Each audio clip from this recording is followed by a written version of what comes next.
Trump is president of the United States. His experience was being on The Apprentice. He's head of the Pentagon. His experience was being a weekend anchor on Fox. Are you kidding me? He's got Dr. Oz is in his administration. Dr. Oz, you're leaving out something. He's a 33-year-old socialist who's never run a popsicle stand. He's literally in city government right now. Sorry, after Donald Trump. I'm sorry, after Donald Trump and his pinky in the brain administration, no one ever gets to talk about qualifications again. That's liberal host Joy Reid, back from a break, now promoting the silly idea that Iran just wants nuclear power for peaceful reasons, like they're just trying to turn the lights on. Welcome to news, I'm Jordan. It seems like Joy Reid came back just to remind everyone that nothing has changed.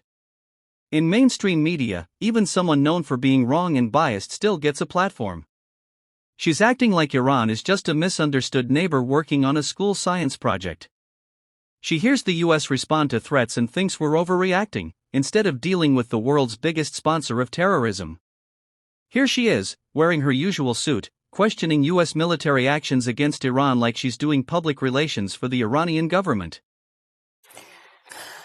I find it rather extraordinary that we are very casually having a conversation about the tactical success or failure of dropping a 3,000-pound bomb or two on a sovereign country that did not attack us. We are failing to unpack or even address, as we're discussing whether or not it was effective how we bombed Iran, whether Donald Trump was correct in saying we obliterated their facilities, and not asking why on earth is the United States bombing a country that did not attack us? What on earth are we doing there at all?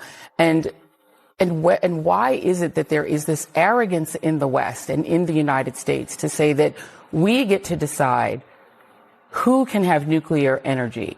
We get to decide that, and not just decide it, we get to act on it and drop bombs on a country that didn't attack us. We had no business dropping bombs on Iran.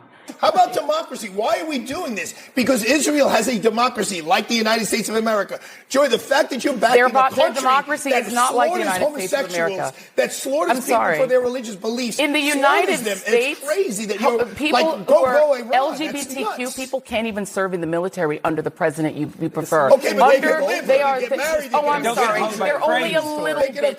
They're only a little bit discriminated against. They're allowed to live, but they're not allowed to serve in the United States military.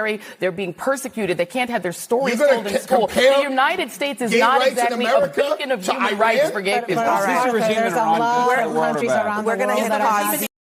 You know there's being clueless, and then there's Joy Reid, acting like Iran is some kind of green energy charity. Let's not forget, Iran gives money and weapons to groups like Hezbollah, Hamas, and the Houthis. These aren't clean energy groups, they're terrorist organizations that have killed Americans. Since 1979, Iran has been tied to over 600 terrorist attacks. Their nuclear program is way over the allowed limit, 22 times more enriched uranium than the deal, JCPOA, allows, and it's nearly weapons grade. But Joy keeps pretending that Midnight Hammer was just the US bullying poor little Iran. Here she is again, showing that her lack of knowledge isn't just about world politics, it's everywhere.